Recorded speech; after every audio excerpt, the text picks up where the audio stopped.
What's up guys, and welcome back to another episode of Club and Country. It's episode number 13 and we're starting today's episode off as we take on SV Sandhausen here in the first game of 6 in today's episode, and real briefly as well. Sandhausen, along with many other teams, would be a great team for a German RTG in this year's FIFA. I mentioned this on Twitter the other day. If you are looking for an RTG type save in a European country, if you're British, like I am for example, honestly, Germany is the country to go to. It really is. It's such a great country to play in again, because there's only one cup competition. You know how I feel about multiple cup competitions. There's only one cup competition in the 2 Liga and in the Bundesliga. There's only 18 teams, so the season's shorter but it's more competitive, and there are so many awesome fun teams to use in the 2 Liga, in the 3 Liga as well. But still, yeah, for the first game, Sandhausen here in Dresden on the back of a 3-2 win against Victoria Köln, where we came from behind to steal the 3 points in the death courtesy of Albert Simon to extend our win streak to 5. It was looking like the win streak would be over in this game here at home, but once again with a minute to go, oh my goodness gracious me, we were bailed out through Daphne. Daphne got the start in this game. I know Gadikli scored 3 in his last 3, but I decided to go with the number 33 who last season got 30 assists in the 2 Liga. What a decision it was as well. Once again, we come from behind to win it courtesy of a brace of Daphne who said, "Docs, don't forget about me." As Brace sees us win the game, as we turn the game on its head after S-Fine. Do you remember S-Fine? I couldn't believe it when I saw S-Fine. He was a FIFA, was it FIFA 13 or FIFA 14 legend? Everyone had S-Fine in their ultimate team, just because of the pace mainly, you know. But either way, gave Sandhausen the lead then in the second half, turned the game on its head, and Daphne, and that second goal, that game winner in stoppage time as well.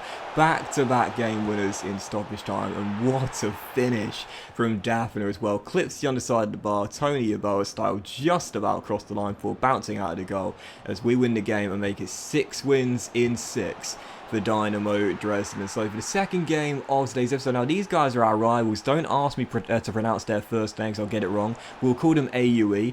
These are the main rivals of Dresden here, so taking them on away from home, first sort of rival clash, if you will. Didn't score in the last game rounds for Duval, but put that one right in this one. Once again, we fell behind early, but once again, we came from behind to lead. Ransford with the first and Diawusi in the second half gives us our first lead of the game. Third straight game where we come from behind to take the lead. And once again in stoppage time, well, third straight game where we score a goal in added time. Albert Simon wraps the points up as Simon Diawusi and also Ransford Yeboah get the goals in this one. And again, it's the comeback kids back at it once again. 3-1 the final score as we turn the game on its head to win it.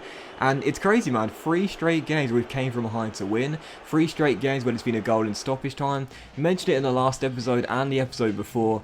It's kind of just what FIFA's like nowadays. You know, you see late goals so common, be so common, and turnaround victories, comeback wins are also incredibly frequent as well. So not really surprising to see it, but third straight, very consistent indeed, but a sign that we don't give up at Dresden. But still, with the third game of today's episode, now this was going to be an interesting one here. Taking on Stuttgart in Dresden for the first ever test against a Bundesliga side here in the second round of the DFB Pokal. And I mentioned this in the very last episode. I said, after we were drawn against Stuttgart, if this was going to come in midweek and there was going to be a bigger game on the weekend, I would rest all my players and play a backup side and wave the white flag. Exactly what I decided to do, because you might have noticed who we had on the weekend. It was going to be Union Berlin, the league leaders in the 2 Ligas. Heading to the game, we lost it by 2-1. Did well to respond and get a goal back in the second half, but lost the game by 2-1. That was fine with me, because again, look at the league table here. 11 games in, we've both got 8 wins, but Union Berlin ahead of us by a single point in the table, and on the back of 7 straight wins in the 2 Liga as well. This is why I waved the white flag against Stuttgart, because this game was infinitely more important, and I knew, because Union Berlin had a cup game themselves in midweek, if they didn't rest their players, we would have a fitter side, and you would have seen that heading into the game as well. Union Berlin had some tired legs out there, whereas my boys were fully fit, fresh, and raring to go for this one. So heading into the game, I felt very confident indeed in making it 8 straight wins in the 2 Liga. And whilst it took a while for me to get going, 40 minutes into the game, we got our first proper chance, and we took it as well. Finn Ole Becker makes it 1-0 right before the break and gives us the lead as the former St. Pauli midfielder fires us in the advantage. And then right before half-time, it's that man once again, I don't think he's going to have any chance of getting to the Ivan Toney Samuel Bell 40 this year, but I've made him club captain, and I'm not regretting that decision one bit. Fires in yet another goal to make it 2-0 Dynamo Dresden right before half-time, and in the second half, that was when the fresh legs and energy really proved to be beneficial. Just past the hour mark, we made it 3. Daphne flicking on a guitar cross to Ransford Yeboah for his second goal of the game, and his 10th goal over the season already. He'll have a chance at 40. I don't think I'll be able to get him there, but I think back-to-back 30-plus goal seasons is definitely doable, but that was how the game will finish regardless. A brace for Ransford and 1 for Finn Ollie Becker before the break as well in a 3-0 victory, and that right there is why I fielded a weakened side against Stuttgart. Would a cup run be nice in Season 2? You best believe it, but what's far more important? Promotion. And that win there sees us leapfrog Union Berlin with our 8th straight in the 2 League of 31 goals in 12 games.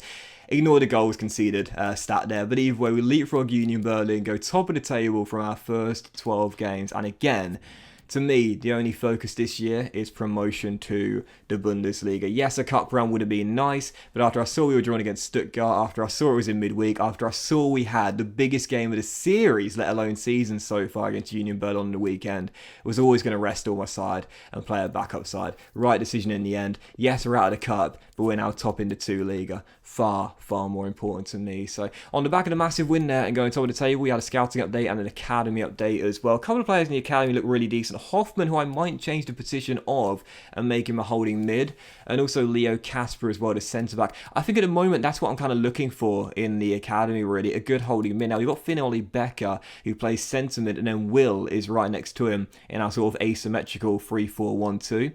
But I would like a good academy holding midfielder, you know, someone's got bags of energy, strength, possibly could play as a ball-playing centre-back as well. And maybe Kasper could do that. He's certainly got the height and the physicality, so possibly might change his position to centre mid, or possibly Hoffman, who I changed to right back as well. I guess we'll have to wait and see, but still, for the following game of today's episode here, again, another one of those sides that will be brilliant for an RTG in Germany. Paderborn, who have a real stadium in the game, taking them on away from home here. 8 minutes in, what an end-to-end sequence here. The host hitting the bar and a goal line clearance from Dresden as well, and then Ransford Yeboah making it 1-0 with his 11th goal of the season as we took the early lead. And 28 minutes in, he almost bagged his brace, shot cannoning off the crossbar as it was still 1-0. Right before half-time, no chance to make it to 1-2 with Simon and Goodikli. And whilst he hadn't scored in a few games, and I did decide to give Daphne a couple more starts, this guy is still the future of our striker role alongside the captain Ransford Yeboah. Gets his 4th goal of the season, makes it 2-0 Dresden as we double our lead,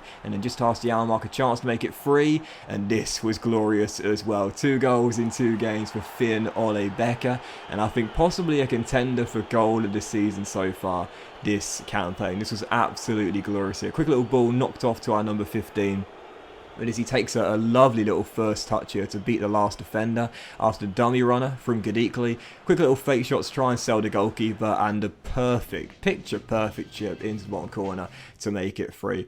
I must say, I've mentioned it before, but chip shots in the past couple of FIFAs have been so OP. I think they do need to be toned down a little bit, because if you get the trajectory right, it's practically always on target. It is so rare for a chip shot to go wide of the post.